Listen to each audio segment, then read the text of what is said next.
Good afternoon, friends. It's noon on Monday, March 20th. Let's chat about historic real estate. Let's chat about the state of Maine in particular. So if you're here, it's because you are toying with the idea. You're thinking about taking action on your dream of buying a historic property in the state of Maine. And you need to know these two experts who we're going to be talking with today, Bisson Real Estate and Maine Preservation. Who's going to help you find that house? Who's going to help you with the expertise, technical and otherwise, once you own that historic property to keep it in good repair and just be a successful steward? So let's bring Rick Bisson from Bisson Real Estate and also Jonathan Hall from Maine Preservation are going to be joining us in the mix. While we do that, while we bring everybody in, let us and taking notes, I want to know who all is going to be monitoring the conversation. Hello, hello. Hello, hello. How are you, Christina? I'm great. Let me see, just bringing in our pals from Maine Preservation as well. All right. Rick, thanks so much for being a part of this conversation today. I appreciate it. Oh, my pleasure. We're super excited to be here with you, and thank you so much for the Oh, invitation. of course. I was just saying, as we're getting everything kind of set up and started, that Bisson Real Estate, Maine Preservation, you're really two sides of the same coin for anyone who's interested in owning a historic property in the state of Maine. You know, you guys are going to help them find that property, and then Maine Preservation is going to have that expertise to help them maintain it in a successful way, right? Exactly right. Yeah, it's a great collaboration.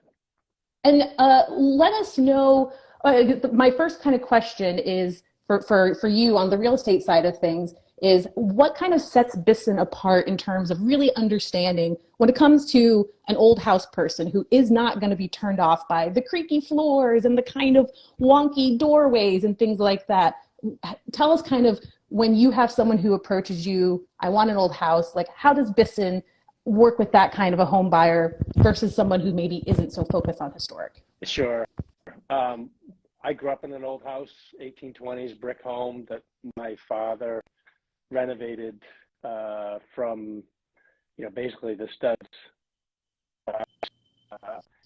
Myself, my wife, and our family have grown up in historic homes. Our current home is roughly 1800. It's an old cape, post and beam, and so I've lived in them all my life. I've never lived in anything new. As a matter of fact, I think 1910 might be the youngest house I've ever lived in. Exactly. So they're very unique in the fact that if it's built and it's post and beam construction, then if the bones are good, you have all the structure you need. Right. Well, and I just want to take a minute to welcome Jonathan Hall from Maine Preservation. Good Hey, afternoon. Jonathan, thanks for joining. Yeah. I was just saying to Rick that you two are really you're two sides of the same coin for anyone who's interested in owning historic property in Maine. That Maine Preservation really comes in as a resource to not just homeowners but any historic property, commercial or otherwise.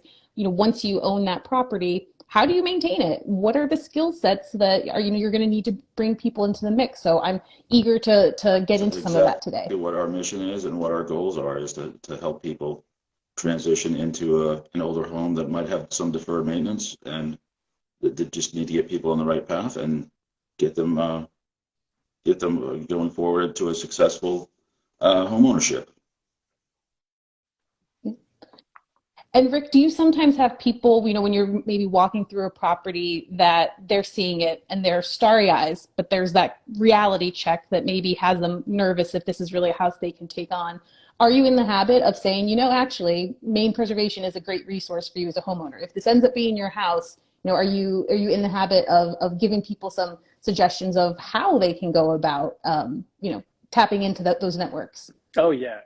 Exactly right. And somebody like Jonathan at Maine Preservation is just a great resource for them to reach out to get advice. And it may be that they can help them coach them through that this is the house for them. And it may be that they coach them on the way out too, that it may not be the house for them. People need to be comfortable with what they're going to purchase. it's not for everybody. It's not a journey that everybody should be on. Mm-hmm. And some people have dreams of being in an old house. And once they step inside one and see the differences that they offer really in their unique character, Mm-hmm. it isn't for everybody. Mm-hmm. Well, and I'm curious, kind of, what's the kind of energy that you're seeing in the market right now in Maine? I know the last couple of years, lots of people have been using kind of the work from home opportunities to finally take the leap and, buy the house in the middle of the woods in Maine.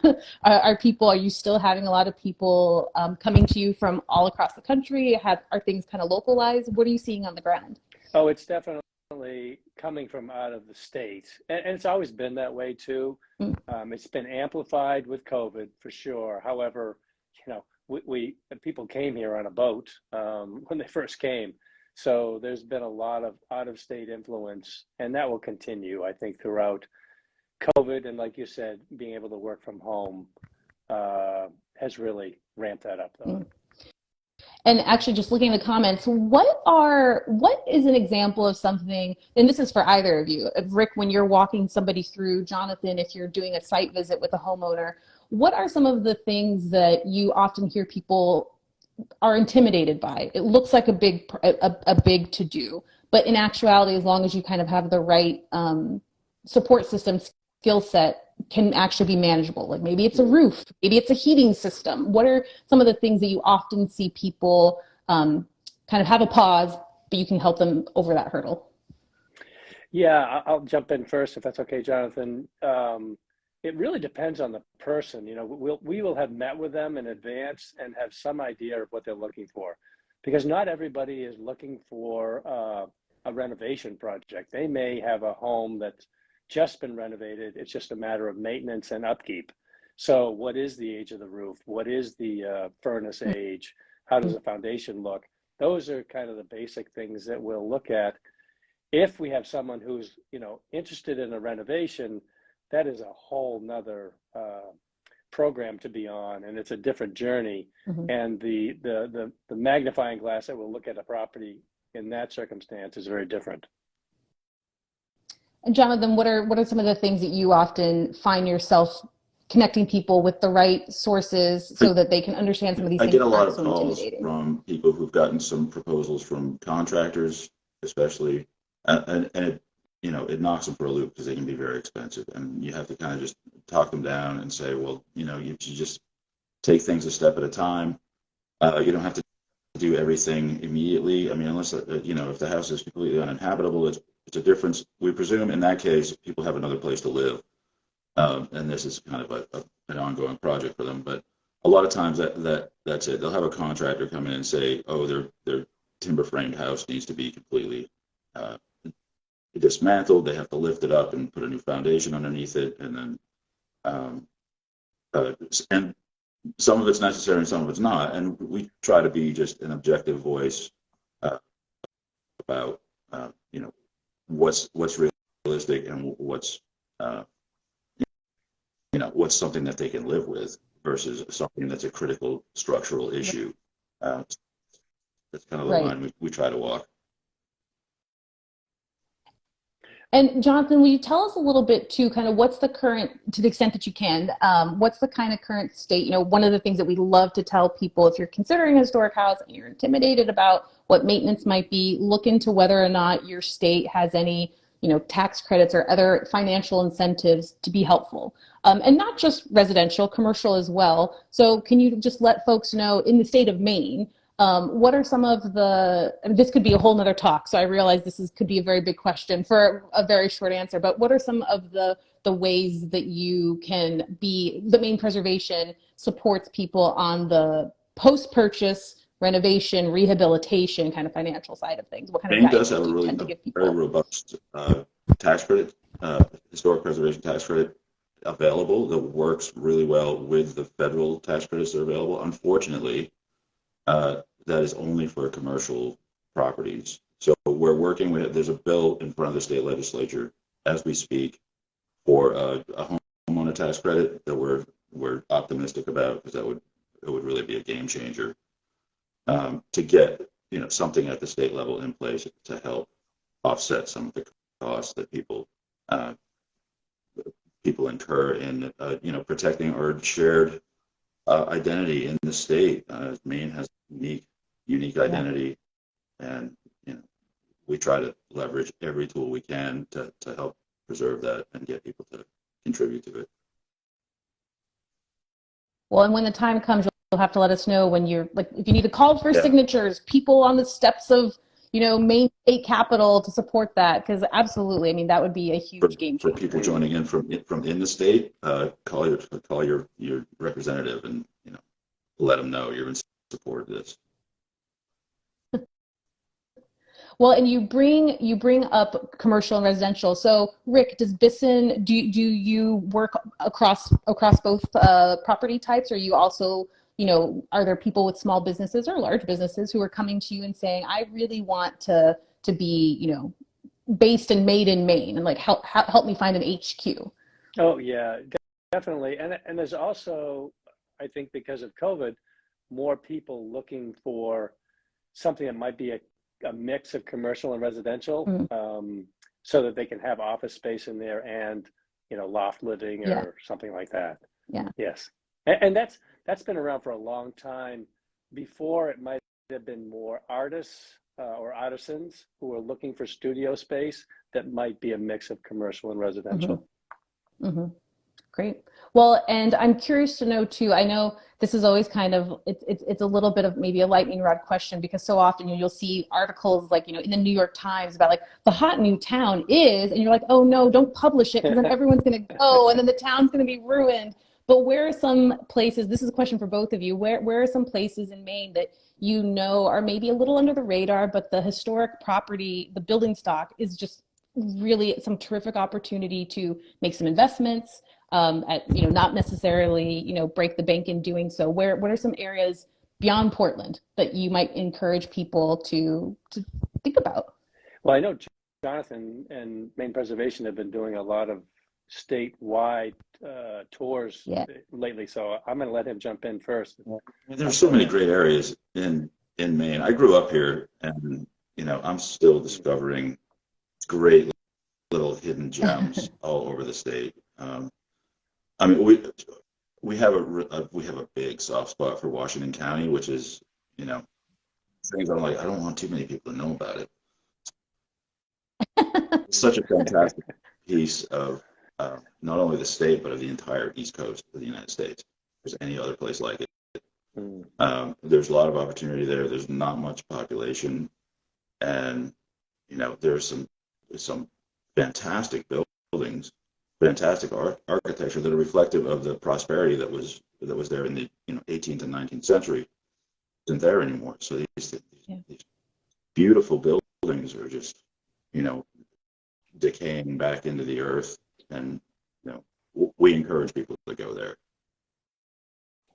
Well, and it makes me think, I know Maine Preservation, this week you're about to host your 2023 Honor Awards, and one of your recipients is a homeowner, or it started out as not a home, but somebody who saw, a piece of Maine infrastructure, a power station from, water generated power, and it has, saved it and converted it into a home. I'm sure there are plenty of opportunities like that for intrepid young folks, or not even young folks. Yeah. Anyone. It's this beautiful spot in this little town along the Sandy River. I think the town maybe has a population of 1,000 people. It's a beautiful spot. You can you hear the river running by. It's it's this rocky. They call it the Sandy River, but it's actually very rocky.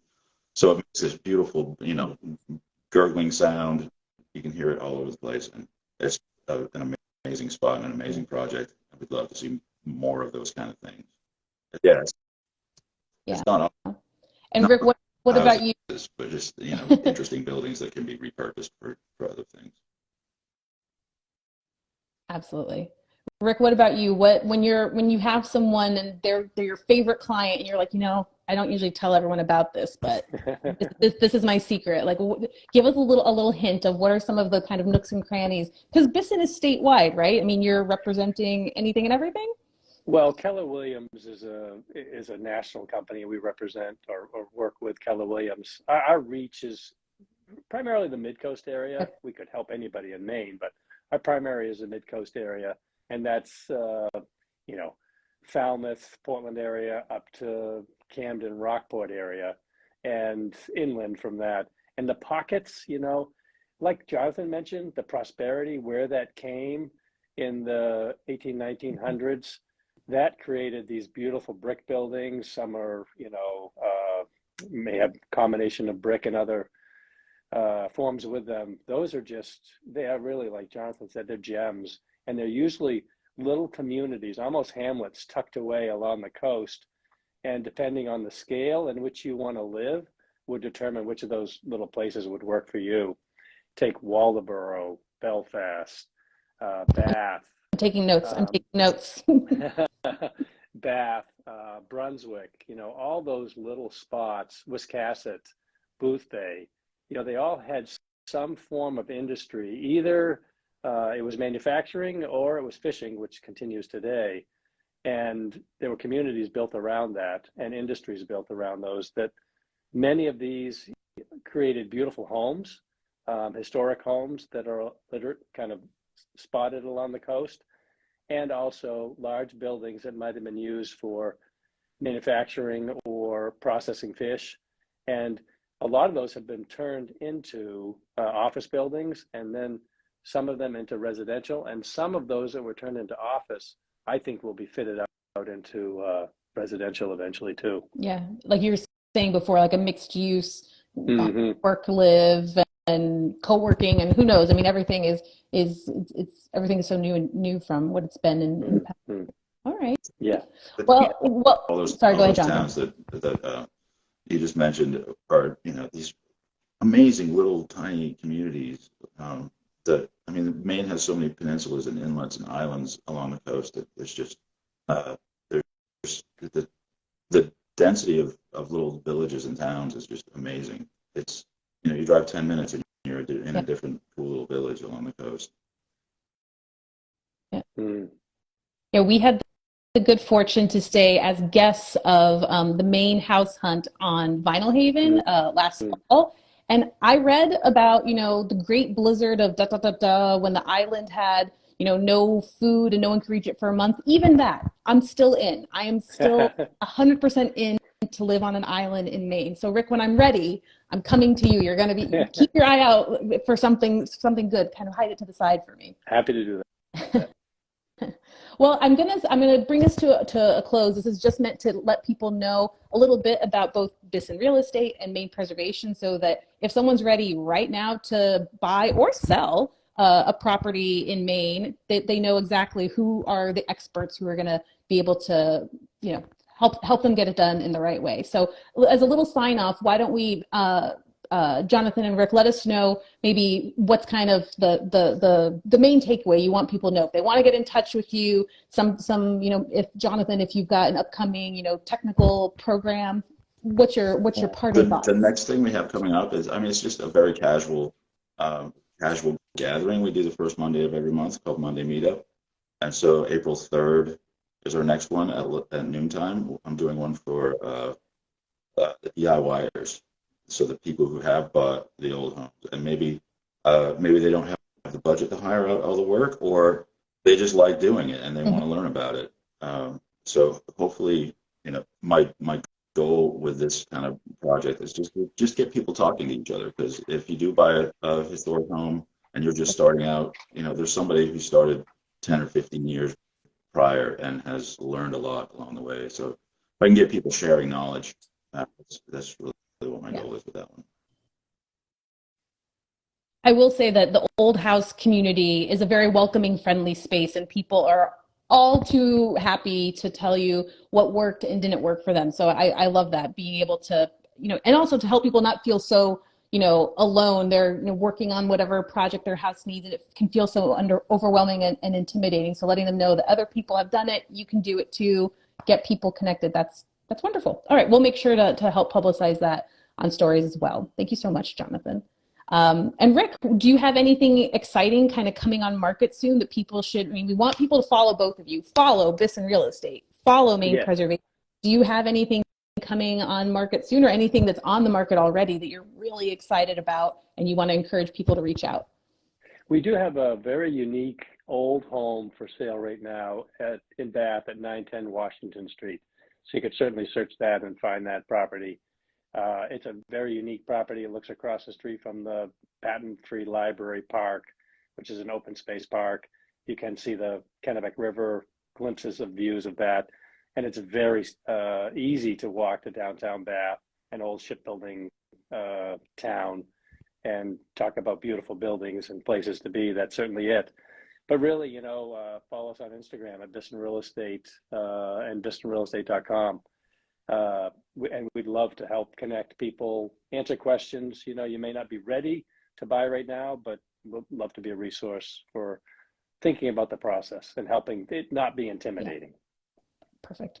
Well, thank you both so much. I hope that people, you know, are going to watch this, save it for later. So just like you said, when the time comes, they might not be ready today or this month or this year, but they know that there are folks out there at the ready with the right expertise to help them when they need it. So thank you all so much. I appreciate your time. And thank you. Visits and to offer my 2 cents on things. So. Oh yeah, Jonathan can't wait to lace up his shoes and get out there. So if you need someone on site, take him up on it. All right. Thanks, guys. Enjoy the rest of your afternoon. Thank you, you too.